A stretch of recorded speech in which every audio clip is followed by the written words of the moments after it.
نحمده ونصلي على رسوله الكريم اما بعد فاعوذ بالله من الشيطان الرجيم بسم الله الرحمن الرحيم رب اشرح لي صدري ويسر لي امري واحلل عقدة من لساني يفقهوا قولي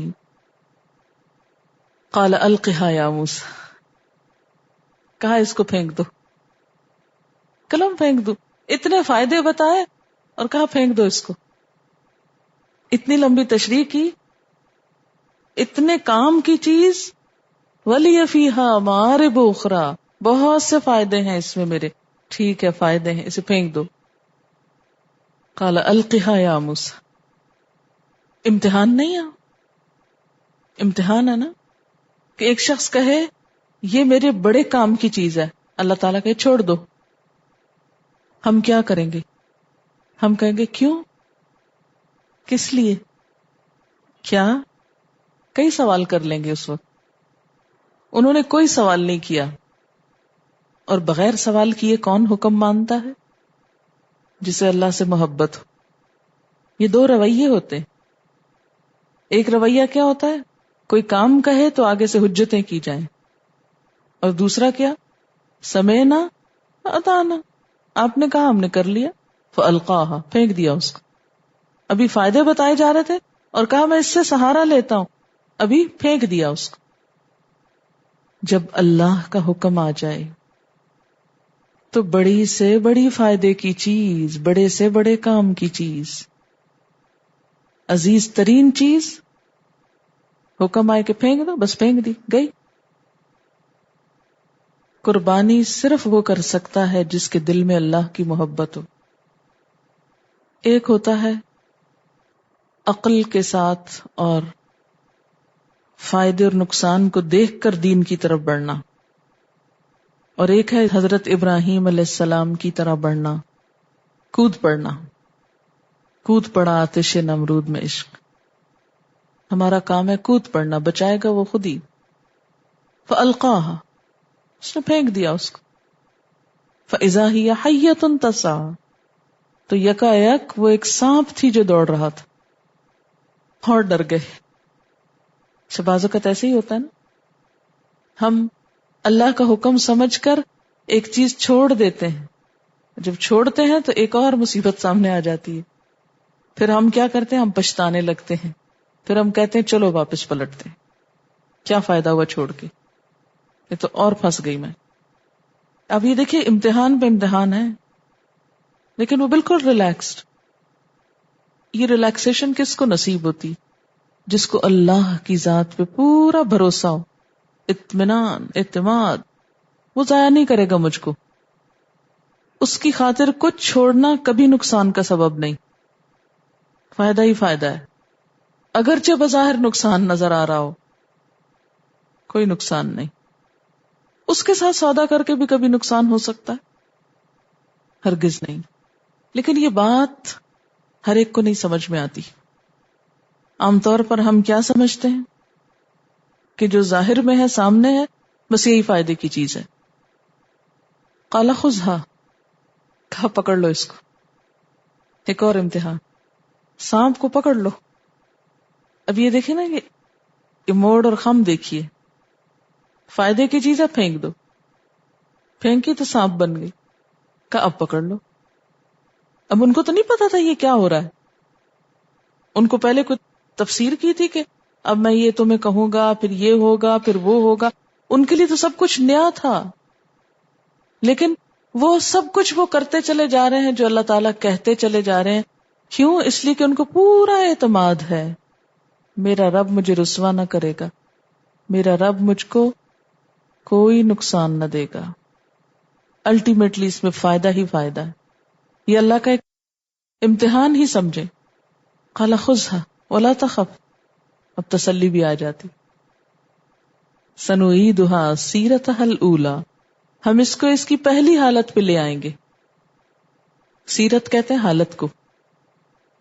عموماً ہم کہتے ہیں نا فلاں کے حالات زندگی، لیکن نبی صلی اللہ علیہ وسلم کے لیے ہم کیا کہتے ہیں؟ سیرت، یعنی آپ کے حالات. سیرت کا لفظ نکلا کس سے ہے؟ سیر سے. سیر کس کو کہتے ہیں؟ چلنے کو، سارا یسیر و سیر. تو زندگی بھی ایک سفر ہوتی ہے، سیر ہوتی ہے، اس کی سیرت بن جاتی زندگی کا سفر. سنعیدها سیرتها الاولی وَاضْمُمْ يَدَكَ إِلَى جَنَاحِكَ، اور ملا لو اپنا ہاتھ اپنے بازو کے ساتھ، ونگ پہلو کے ساتھ، اپنا ہاتھ اپنے بازو کے ساتھ ملا لو. تخرج بیضاء من غیر سوء، نکلے گا سفید روشن بغیر کسی تکلیف کے. جناح جو ہوتا ہے نا، ونگ کے لیے استعمال ہوتا ہے، پرندے کے پر کے لیے، کسی چیز کی جانب، اور پہلو تو ہاتھ کے لیے بھی، یعنی کسی بیماری کی وجہ سے نہیں.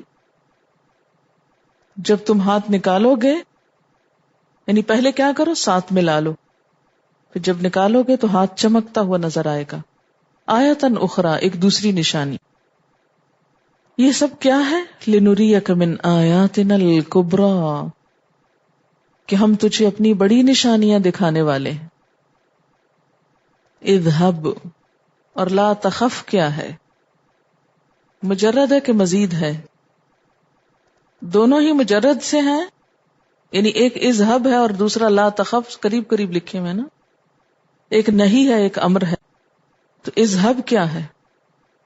مجرد کی امر ہے، اور لا تخف بھی ٹھیک. اذهب الى فرعون انه طغى، فرعون کی طرف جاؤ، وہ سرکش ہو گیا. فرعون مصری بادشاہوں کا لقب تھا، اس کا لفظی معنی تھا سورج دیوتا کی اولاد. اس نے کیا کیا تھا؟ ان کے خیال میں جو بادشاہ وقت ہوتا تھا وہ اس دیوتا کا اوتار ہوتا تھا زمین پر، دیوتا کا اوتار. تو اس نے اپنے سٹیچوز جو تھے وہ پورے ملک میں نصب کروا رکھے تھے، اور لوگوں کو کہتا تھا انا ربکم الاعلی اذهب الى فرعون انه طغى. موسیٰ علیہ السلام کہتے ہیں قال رب اشرح لی صدری، اللہ میرا سینہ کھول دے، ویسر لی امری، میرا کام آسان کر دے، واحلل عقدۃ من لسانی، اور میری زبان کی گرہ کھول دے، یفقہوا قولی، لوگ میری بات سمجھ جائیں. یہ ہتھیار ساتھ لے کے جا رہے ہیں، دعا کے ساتھ سینے کے کھل جانے کی بات. تو تبلیغ کے لیے کیا ہتھیار چاہیے؟ پہلا قدم کیا ہے؟ اچھا، اگر آپ کسی کو کچھ سکھانے، پڑھانے، بتانے جائیں گے تو کیا کریں گے؟ سب سے پہلے دعا، اور پھر کیا پڑھیں گے؟ رب اشرح لی صدری ویسر لی امری واحلل عقدۃ من لسانی، میری زبان کی گرہ کھول دے. کہا جاتا ہے کہ موسیٰ علیہ السلام ہکلاتے تھے، صحیح لفظ نہیں بول سکتے تھے. اس کی کئی وجوہات بتائی جاتی ہیں. مثلاً کہا جاتا ہے کہ بچپن میں انہوں نے انگارہ منہ میں لے لیا تھا. یہ بالکل ایک نہ سمجھ میں آنے والی بات ہے، اس لیے کہ انگارہ چاہے بچہ ہی کوئی ہو تو کبھی کسی بچے کا ہاتھ آگ کی کسی چیز کے پاس لگ جائے تو وہ اس کو پکڑنا شروع ہو جاتا نہیں، وہی پھینک دے گا. لیکن بات یہ ہے کہ اصل میں موسیٰ علیہ السلام فرعون کے سامنے بولنے میں گھبراہٹ محسوس کر رہے تھے. یہ دعا کون مانگتا ہے؟ کس کے دل کی فریاد ہوتی ہے یہ دعا؟ یہ دعا کس کی پسندیدہ ہو سکتی ہے؟ کس کی زبان سے نکل سکتی ہے؟ یہاں یہ نہیں کہا گیا قل، یہاں ہے قال. اس سے پتہ چلتا ہے کہ حضرت موسیٰ علیہ السلام نے خود مانگی تھی. قال رب اشرح لی صدری، کب مانگی تھی؟ جب آپ پر تبلیغ کا بوجھ ڈالا گیا تھا. اذهب الى فرعون انه طغى، جب آپ سے کہا گیا کہ جاؤ فرعون کے پاس، وہ سرکش ہو گیا ہے. کیا موسیٰ علیہ السلام اللہ تعالیٰ کا یہ حکم ٹال سکتے تھے؟ نہیں میں نہیں جاتا، میں نہیں جا سکتا، میں کر ہی نہیں سکتا، مجھے ڈر لگتا ہے، وہ میری مانے گا ہی نہیں، اس نے کب سننا ہے. اگر وہ یہ کہتے تو کیا جھوٹ بولتے؟ سچ ہی تو کہتے، تھا تو وہ ایسا ہی. لیکن چونکہ اللہ کا حکم تھا، ٹال نہیں سکتے تھے، اتنی بڑی عنایت تھی کہ اللہ نے خود بات کر لی، تو انہوں نے اس کو قبول کر لیا. ذمہ داری قبول کرتے ہی دعا نکلی. دعا نکلتی بھی اس وقت ہے جب آپ کوئی ذمہ داری قبول کرتے ہیں. جب تک آپ کوئی ذمہ داری قبول نہیں کرتے تو آپ کی دعا بھی نہیں نکلتی صحیح طرح. بوجھ پڑتا ہے تو انسان سوچتا ہے نا کیسے ہلکا ہو، اس کو ہلکا کرنے کا طریقہ کیا ہے. تو جو بوجھ اٹھائے ہی نہ، وہ کاہے کو ہلکا کرنے کا دعا مانگے گا. تو یہ جس مناسبت سے دعا مانگی گئی اس مناسبت کو یہاں بیان کرنا ہی ہو، کیونکہ یہ مناسبت ہم سب سے بھی بہت مناسبت رکھتی، کیونکہ ہم سب بھی اسی راہ کے مسافر ہیں. چاہے ایک کو کوئی اچھی بات بتائیں، چاہے 100 کو بتائیں، اصل تو کام ہے نا بتانا. تو جو شخص بھی بتانے سے دلچسپی رکھتا ہوگا، اور وہ وہی رکھ سکتا ہے جس کو حق سمجھ میں آ جائے، اس کے دل میں اتر جائے، وہ تڑپ اٹھے، وہ اپنے رب کو پا لے، پھر وہ چین سے نہیں بیٹھ سکتا کہ دوسروں کو چھوڑ دے جو چاہیں کریں. نہیں، وہ بتائے گا، اور جب بتانے جائے گا تو پریشان ہوگا. اس کا حل کیا ہے؟ دعا. رب اشرح لی صدری ویسر لی امری. ذمہ لے تو لیا ہے، اب تو آسانی کر دے. واحلل عقدۃ من لسانی، میری زبان کی گرہ کھول دے. کیوں؟ یفقہوا قولی، کہ وہ بات سمجھ جائے میری. کیونکہ سارا انٹرسٹ کس میں ہے؟ بات پہنچانے میں، کہ وہ بات سمجھ جائیں. بہت سے لوگ بات بتاتے بھی ہیں تو یہ تڑپ نہیں رکھتے کہ کسی کو بات سمجھ میں آئے، اس کو آسان نہیں کرتے.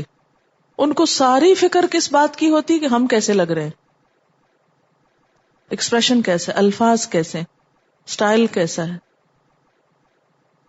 تو جو اللہ کا پیغام پہنچانے والا ہو وہ یہ کم سوچتا ہے کہ میں کیسے لگ رہا ہوں. اگرچہ یہ سوچنا چاہیے، بے وقوف تو نہیں نظر آنا چاہیے، لیکن اس سے زیادہ یہ فکر ہونی چاہیے کہ میری بات دوسرے کو کتنی سمجھ میں آ رہی. اگر ایک طرح سے نہیں آئی تو دوسری طرح سمجھا دی جائے، اگر دوسرے طریقے سے نہیں آئی تو کوئی اور راہ اختیار کی جائے. ہر ممکن ذریعہ استعمال کیا جائے جس سے بات یا میسج کنوے ہو جائے. یفقہوا قولی. اور ہر استاد کے لیے یہ دعا لازم ہے، ہر پڑھانے سکھانے والے کے لیے. اور پھر اب دیکھیے کہ اس دعا کی بدولت انسان بہت سی کمزوریوں پہ قابو پا لیتا ہے. دل اور زبان کی کوارڈینیشن بھی بڑی ضروری ہوتی ہے، ان دونوں کے درمیان رابطہ ہونا بھی بڑا اہم ہے. بعض اوقات آپ دل میں تو رکھتے ہیں ایک بات، منہ سے کچھ اور ہی بول رہے ہوتے ہیں، سوچتے کچھ ہیں کہتے کچھ ہیں، یا اتنا تیز کہتے ہیں کہ دوسرے کو سمجھ نہیں آتی، یا اتنا سلو بولتے ہیں کہ دوسرا بات ہی بھول جاتا ہے کہ پہلے کیا کہا گیا تھا. یا بعض اوقات سٹائل میں کچھ اور ایسی گڑبڑ ہوتی ہے کہ جس سے بات نہیں سمجھ میں آتی، لوگ اسی چیز میں اٹک کے پھنس کے بیٹھے رہتے ہیں، بات دل میں نہیں جاتی. تو ایک مبلغ کی ساری تڑپ کیا ہوتی ہے کہ بات دل میں جائے، لوگوں کی سمجھ میں آ جائے. یفقہوا قولی.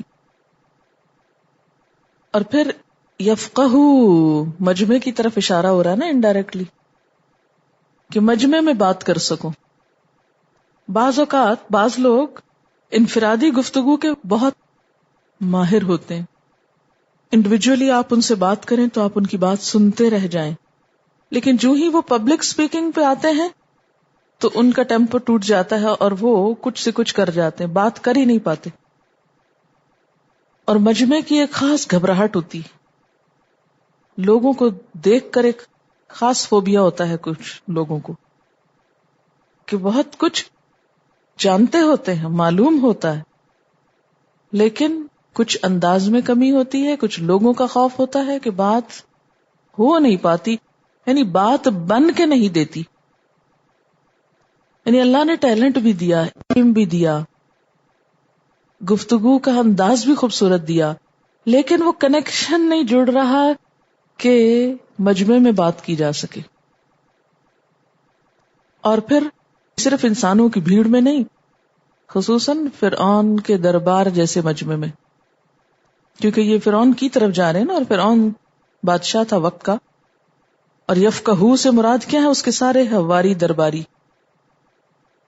بعض اوقات یہ ہوتا ہے کہ ہم ایک جگہ تو بہت اچھا بول سکتے ہیں اور کسی ڈفرینٹ گیدرنگ میں اتنے مروب ہو جاتے ہیں کہ کچھ بھی نہیں بولا جاتا. مثلاً ان پڑھ لوگوں کے سامنے ہم بول سکتے ہیں، پڑھے لکھے لوگوں میں بیٹھے تو یہی ڈر لگتا ہے، پتہ نہیں یہ کہاں سے میری غلطی نکال لیں گے، پتہ نہیں یہ کہاں سے مجھے پکڑ لیں گے، میرا خیال ہے میں ابھی نہیں بول سکتا. اچھا آپ مجھے بتائیے کہ کتنے دن ہوئے تھے موسیٰ علیہ السلام کو نبوت ملے؟ کیا کیا رٹا تھا انہوں نے؟ کتنے سال پڑھا تھا بیٹھ کے انہوں نے؟ وہ تو بکریاں چرا کے آ رہے تھے، پتا ہے آپ کو؟ کیا ملازمت کی تھی انہوں نے مدین میں؟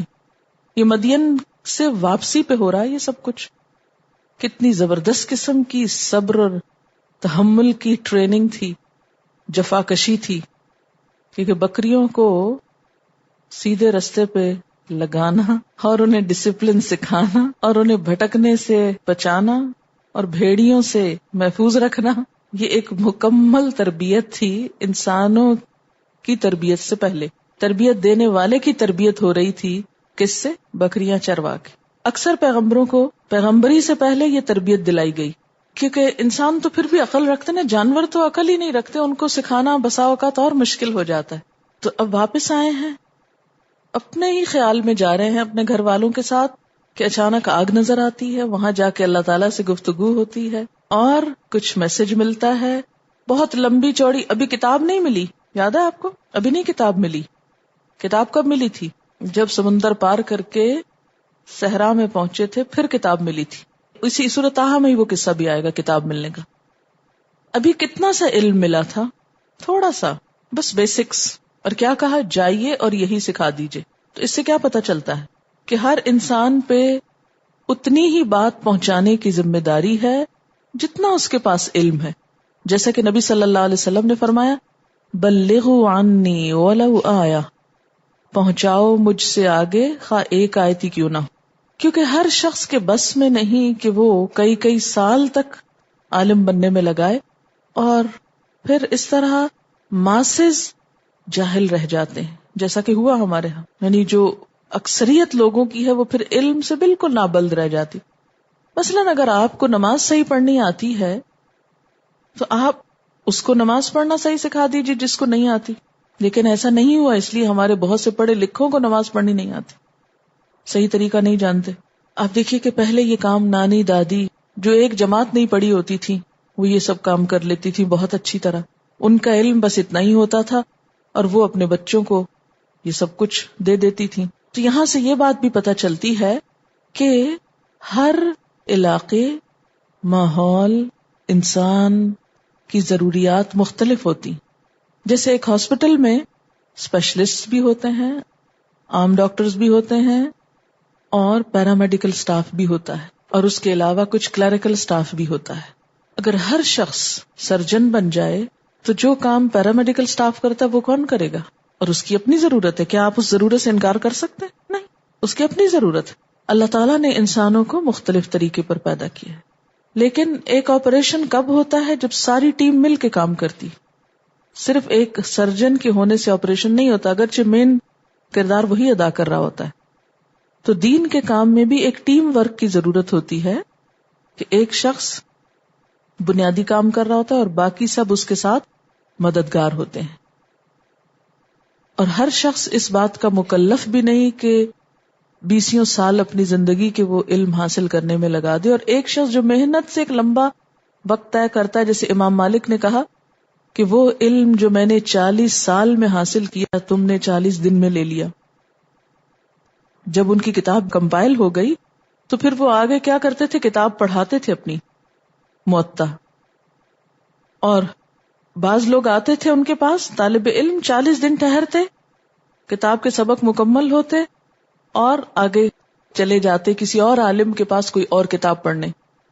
اس زمانے میں یہ نہیں ہوتا تھا کہ ایک ہی جگہ پر ساری کتابیں پڑھی جائیں, مدرسے تو نہیں ابھی بنے تھے.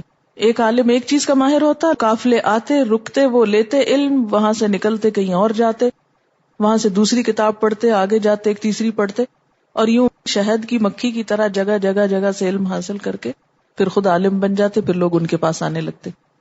بڑا نیچرل سا ایک انداز تھا اور ہر شخص سے بیسٹ حاصل ہوتا. اب وہ طریقہ نہیں رہا, لیکن چلیے جو ہے اسی سے ہی کچھ کام چلاتے ہیں. تو اب آپ دیکھیں کہ امام مالک نے اپنی کتاب جمع کرنے میں آلموسٹ 40 سال لگائے تھے. مختلف لوگوں سے حدیثیں سنی, ان کو لکھ چھانٹ پھٹک. تو آپ دیکھیے کہ وہ علم جو انہوں نے 40 سال میں لیا تو لوگ 40 دن میں ان سے لیتے اور آگے چلے جاتے, یا اس سے بھی بعض لوگ کم. جیسے خطیب بغدادی نے صحیح بخاری جو امام بخاری نے 16 سال میں مرتب کی تھی, کریمہ المروزیہ سے 3 دن میں پڑھی تھی. 3 دن میں, کیونکہ بیسک نالج پہلے سے بیس بنی ہوتی تھی, لیکن وہ ہر جگہ سے ایک نیا انداز لیتے تھے, پھر نیا پھر نیا. تو اسی طرح مثال کے طور پر میں نے قرآن پاک باقاعدہ پڑھنا جو ترجمے سے شروع کیا ہے 71 میں شروع کیا ہے. 71 آلموسٹ 29 ایئرز ہو چکے ہیں مجھے, جس میں مشکل سے ہی کوئی گیپ آیا ہوگا, بہت کم کہیں کوئی گیپ آیا کہ میں نے پڑھا نہ ہو یا پڑھایا نہ ہو. اگر مجھے ایک شخص بھی ملا تو میں نے ایک کو بھی پڑھایا, اس دوران میں نے بیچ میں ناغہ نہیں کیا. اب آپ دیکھیے کہ وہ چیزیں جو 30 ایئرز میں میں نے جمع کی ہیں اور تھوڑی تھوڑی تھوڑی کر کے اکٹھی کی ہیں, سیکھی ہیں, اور پھر خاص طور پر یہ پڑھایا جا رہا ہے اور اسٹوڈینٹس کی فیڈ بیک آتی, وہ سب کا خلاصہ یا نچوڑ میں اب آپ کو دے دیتی ہوں. اب وہ 30 ایئرز کا ایک خلاصہ آپ کو مجھ سے مل گیا. اب کیا ہے کہ کہیں اور سے آپ سیکھیں یا سکھائیں تو اپنے طالب علموں سے جو آپ کو فیڈ بیک ملے گی اس میں آپ کا اور اضافہ ہوگا. تو یہ ایک مسلسل ایک پروسیس ہے. وَيَزِيدُ اللَّهُ الَّذِينَ اهْتَدَوْا هُدًى, اللہ تعالیٰ زیادہ کرتا رہتا ہے ان لوگوں کو جو ہدایت پائیں ان کی ہدایت کو. یعنی ایک ٹری کی طرح یہ گرو کرتا رہتا ہے نا, جیسے جتنے سال پرانا ٹری ہوتا ہے اگر آپ اس کو کاٹیں تو اتنی ہی لکیریں آپ کو نظر آتی نا. ٹریز کی عمر کہاں سے دیکھی جاتی؟ ان لکیروں سے, ٹرنک کے اندر جو ہوتی ہیں. اچھا, پھر آپ نے کئی پرانے درخت دیکھے ہوں گے کہ جب بہت بڑے ہو جاتے ہیں نا تو ان کی جڑیں نہ صرف یہ کہ نیچے بلکہ اوپر سے بھی نکلنے لگتی, اور پھر اس سے کیا ہوتا ہے, وہ جڑیں نیچے آ کے پھر زمین میں جا کے نیا درخت ساتھ ہی لگ جاتا ہے.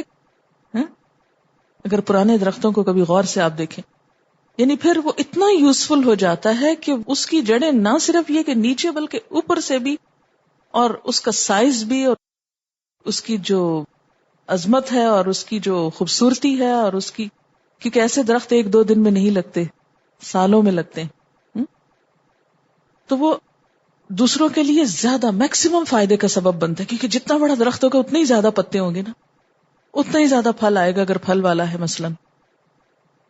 تو علم اور ہدایت بھی اسی طرح بڑھتے چلے جاتے ہیں, یہ ایک دن میں حاصل کی ہوئی چیز نہیں ہوتی. اس لیے کبھی شیطان یہاں سے نہ بہکائے آپ کو کہ ابھی ہم نے اتنے سال تو علم حاصل نہیں کیا, ہم کس کو پڑھائیں اور ہم کیوں پڑھائیں اور ہم کیوں سکھائیں, اور جب تک ہم اتنے سال کر نہ لیں ہمیں سکھانا نہیں چاہیے.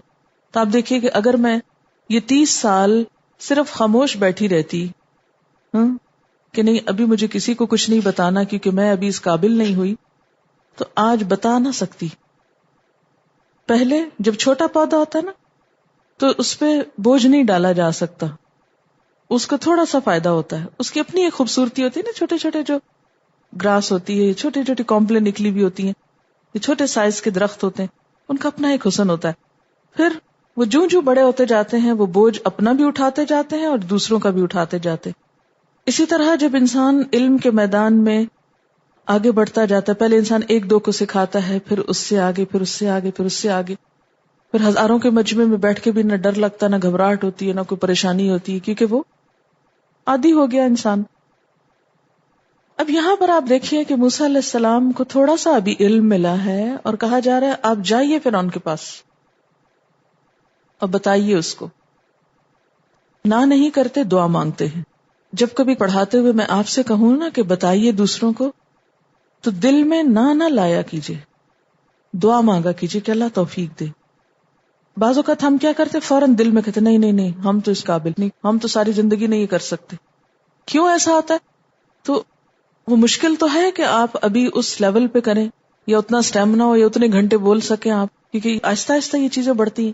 لیکن جب بھی کوئی موقع آئے تو دعا کر لیں. حتیٰ کہ اگر پڑھاتے ہوئے بھی کوئی مشکل مرحلہ آئے تو فوراً دعا کریں اللہ تعالیٰ سے.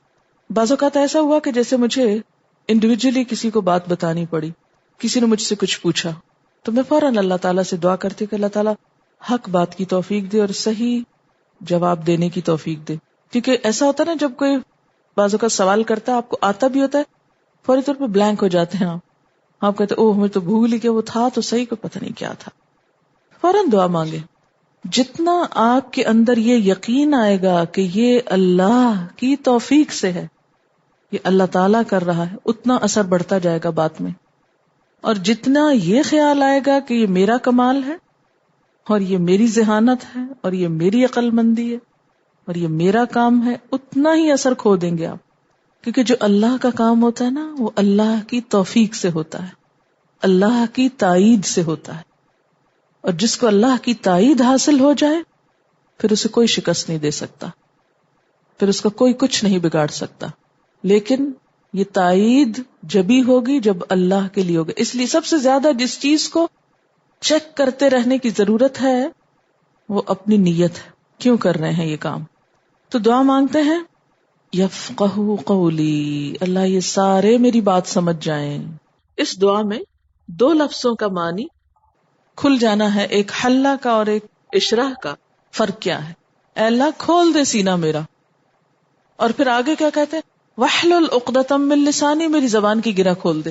اگر کھولنا ہی معنی ہے دونوں کا تو ایک ہی لفظ آ جاتا. تو ایک جگہ اشرح آیا اور ایک جگہ کیا آیا، وحلل آیا. تو گرامیٹیکلی تھوڑا سا فرق ہے. وحلل ہوتا ہے حل سے، حل کہتے ہیں مشکل حل کرنا، ٹھیک، گرہ کھولنا.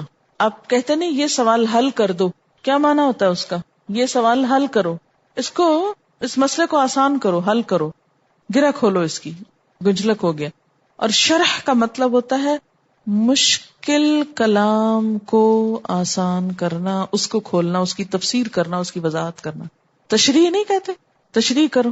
شرح اور تشریح الابدان کہتے ہیں جسم کو آپریٹ کرنا، آپریشن کے لیے بھی استعمال ہوتا ہے. کیسے کیا جاتا ہے؟ اس کو کھول کے، ٹھیک ہے نا. شرح کھولنا. گرہ کو کھولا کس طرح جاتا ہے؟ دھاگا سلجھا کر. اور جسم کو کیسے کھولا جاتا ہے؟ کاٹ کر. تو گرہ کا کھولنا اور کسی اور مشکل بند چیز کا کھولنا، ایک کو کٹ لگا کے اور ایک کو چھڑا کے، تو یہ فرق ہے نا دونوں میں. سمجھ میں آ گیا فرق اب؟ اور فتح کا مطلب ہی کھولنا ہوتا ہے، بند سامان کھولنے کے لیے استعمال ہوتا ہے. بسطہ کا معنی بھی کھولنا اور پھیلانا ہوتا ہے. کشفہ بھی ہوتا ہے ایک چیز کو دوسری سے ہٹا کے بے نقاب کرنا. نشطہ جوڑ بند وغیرہ ڈھیلے کرنا. وآخر دعوانا ان الحمد للہ رب العالمین. سبحانک اللہم وبحمدک نشہد ان لا الہ الا انت نستغفرک ونتوب الیک. السلام علیکم ورحمۃ اللہ وبرکاتہ.